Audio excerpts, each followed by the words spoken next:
Hope I ain't make nobody mad. If any of my friends are watching, I'm not talking about y'all. I'm just talking in general. Maybe I am talking about y'all, but maybe we passed it.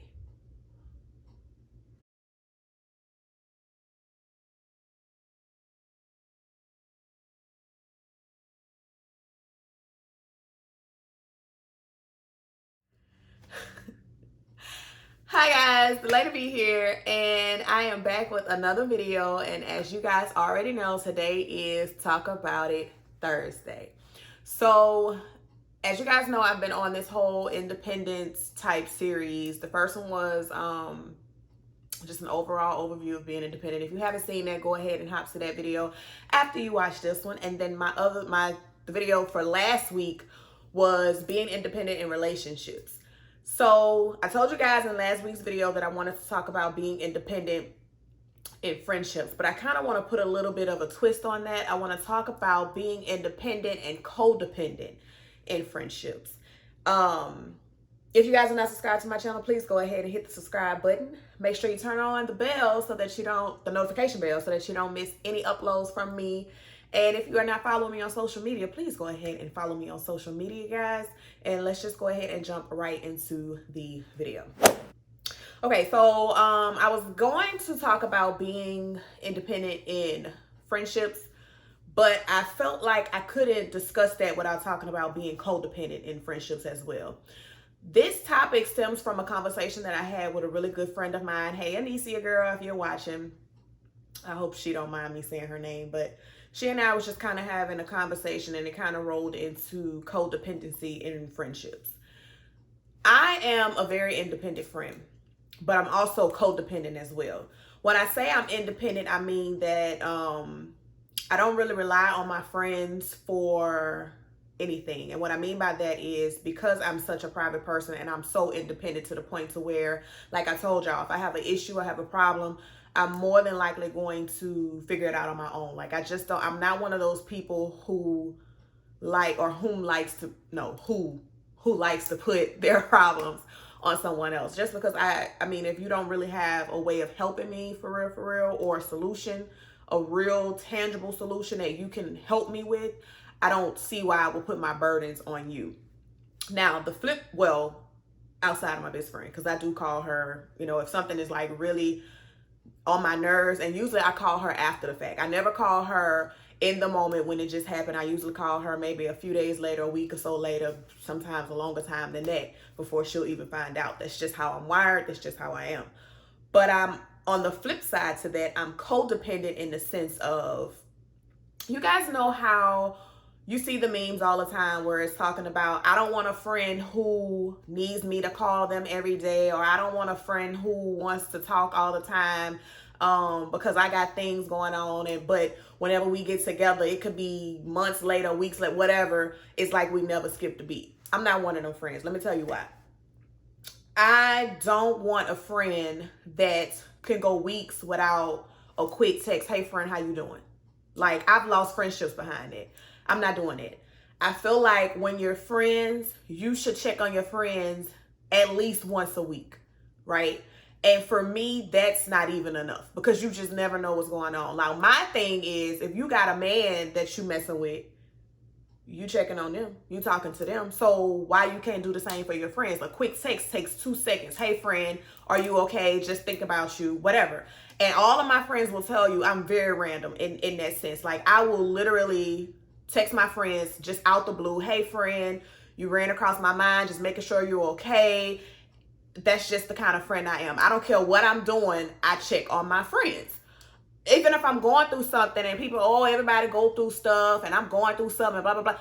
Listen, I know everybody not wired like me, but when I'm going through something, I'm still checking on my friends. I just feel like that's an excuse. Like, that's an excuse. If you're talking to your family, if you're talking to, like I said, someone that you're messing with, in a relationship with, or whatever the case may be, then you have time to check on your friends. You have time to have a quick chat with your friends. Now, I'm not saying you have to call them every day and have a long drawn out conversation. No, because me and my best friend, we don't do that.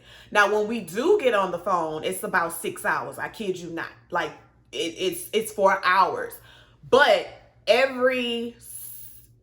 we usually text every day. But if not, it's not for weeks at a time. It's not for months at a time. And it got to a point to where I had to tell her, look here, friend, you know how I am. You know how I operate. Because in my mind, if I don't talk to you, I automatically assume you're dead.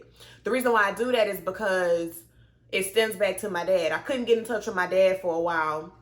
Come to find out, he was in hospital. When I actually got in touch with him, his wife or girlfriend, whomever at the time, she actually called me and told me that my dad was really, really sick. The next day, not even 8 hours later, he died. So for me, I need to know that you're okay. A quick, hey, I'm good, you know. So I had to tell her friend, because my best friend, she goes off the grid. Okay, like she's that kind of person to where she just needs a minute, right? And she's entitled to that, but she lets me know. She'll text me beforehand, not because she has to, but just because she knows her friend. And for a peace of mind for me, she'll be like, okay, friend, ain't nothing wrong, or, you know, I just need a minute, you know, I'm not dead or nothing, like, just to kind of let me know that we ain't gonna talk for a few days and that she's fine. Like, I just think that that's a courtesy to people who care about you. Again, it's not anything that you have to feel entitled to do, no, but if those are your real friends and y'all got a real genuine relationship, I don't see why that would be so hard to do. But anyways,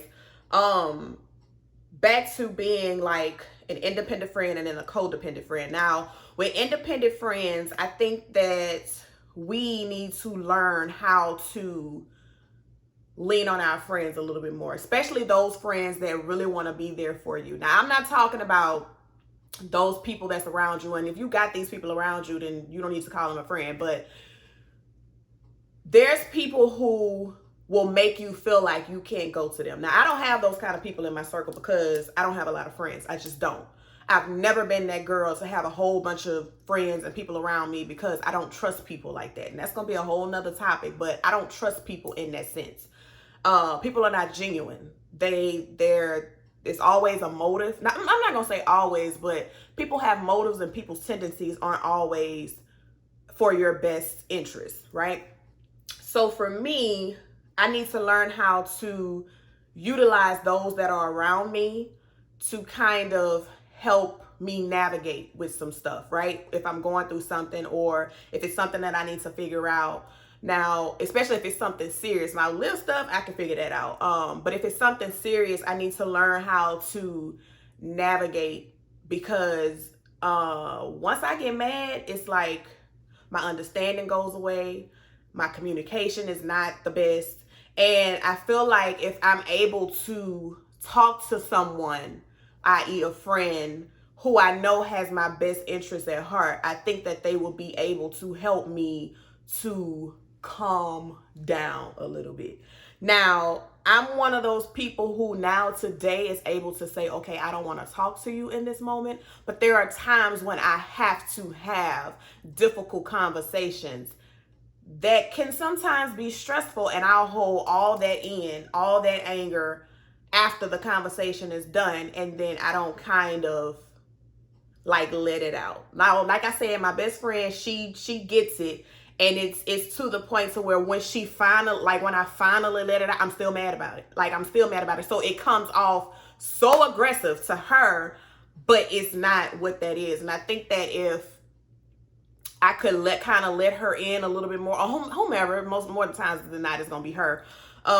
Just kind of let her in a little bit when it's going on, and she can kind of like talk me down a little bit. Not saying that I need anybody to do that, but I need somebody to do that, if that makes sense.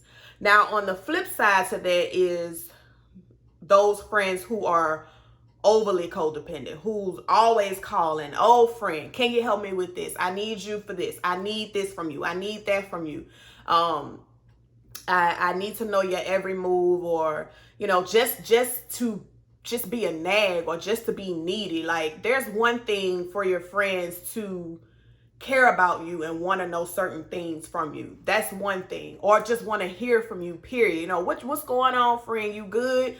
You know, that kind of thing. But it's another thing when you have a friend who just needs you to the point to where it's like, okay, I need some separation from you because now you're weird, right? I think that people who, because there's people like that. There's people who just they have to cling to somebody. And more times than not, if it's not like a spouse, a significant other or something, and they no family, it's gonna be your friends. Like, you're going to cling to them, but that don't always work, baby. Like, no, like, I need you to back up off me, because at some point I'm not gonna be your friend no more. So I think that people who are overly codependent, you have to take a step back and say, okay, I'm driving my friend crazy. Not only am I driving my friend crazy, I'm being very inconsiderate and selfish, because I'm putting all of my burdens on them. I want all of their time. Like, I have to realize that they need their time. They need their space. And I cannot depend on them to fill a void in me, because I don't want to be lonely, or I don't want to be by myself.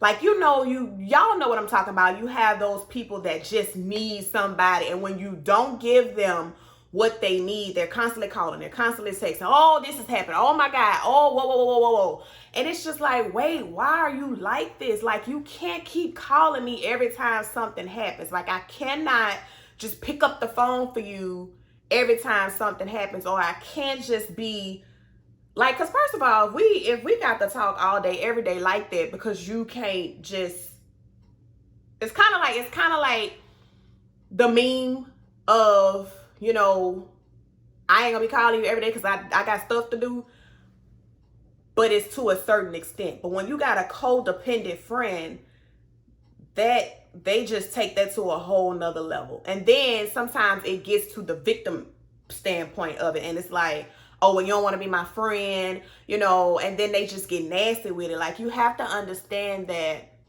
you can't expect that all day, every day. Now, like I said, knowing what's going on with your friends is very important.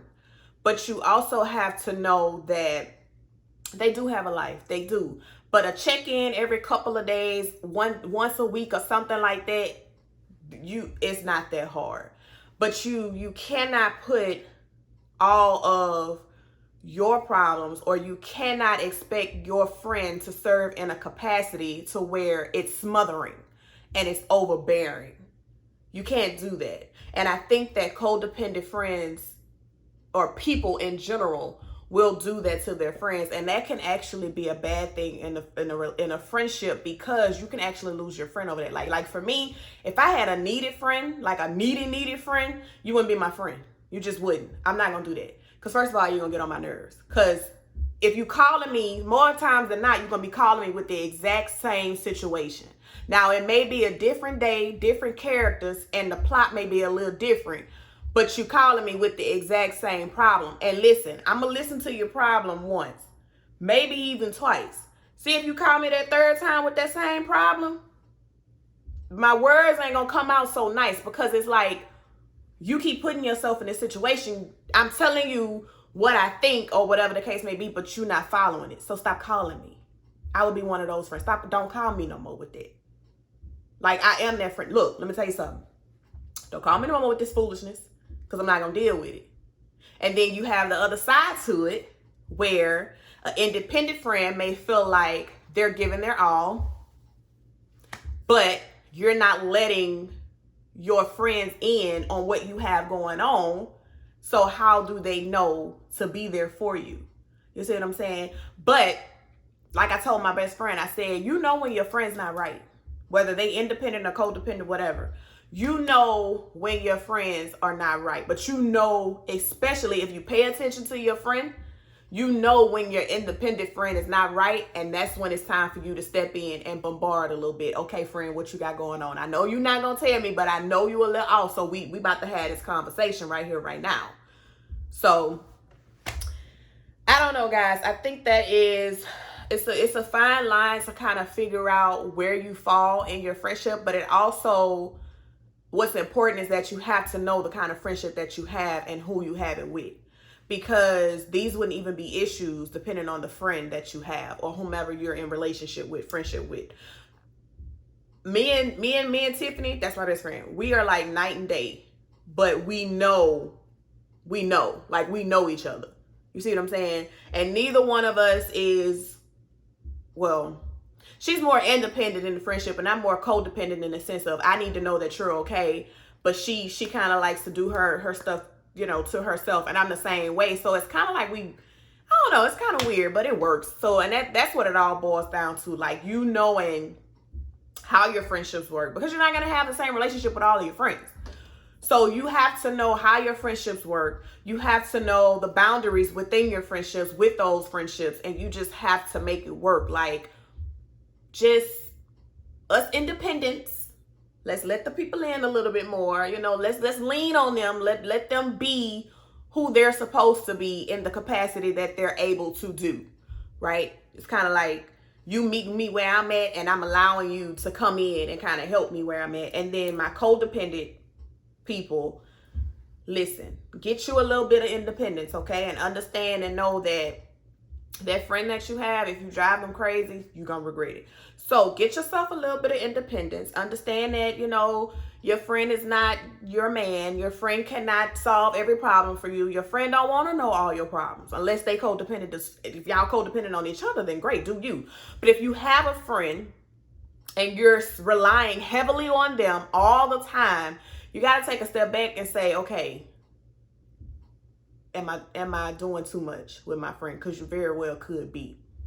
So that's just my little tidbit on being codependent and independent in friendships. I don't know why that just, I don't know, it's kind of like a hard subject to kind of talk about, because you don't want to step on any toes and you don't want to offend nobody, but it is what it is. If you need it, you need it. And if you hard, but you want people to be, you know, on your team and be a friend, you have to let them do that. But if you know that your independent friend is going through something and you ain't there, you're terrible. I said it. I said what I said, and I'm not taking it back. So it is what it is. But yeah, guys, that was my little tidbit on independent friendships and codependent friendships. I hope it kind of gave you a little bit of insight. What kind of friend are you? Are you an independent friend or are you a codependent friend? Have you had a codependent friend or a too independent friend? If so, let me know how that worked out. Like I said, subscribe. If you guys are not subscribed to the channel, please go ahead and do that so you can be a part of the fam. Still looking for a name for you guys. And yeah, guys, I'll see you guys in next week for more Talk About It Thursdays or Talk to Me Thursdays. I keep forgetting how I put it, but we talking about it on a Thursday, okay? Next week, I don't know where I'm gonna go next week. I think I will try and get a panel of people to kind of come and we tie in all of the topics that I had for this series and kind of see it from different people's perspectives. If I can get that together, then that will be next week's video. If not, then we'll move on to another topic. In the meantime, in between time, I'll see y'all in my next one. Bye.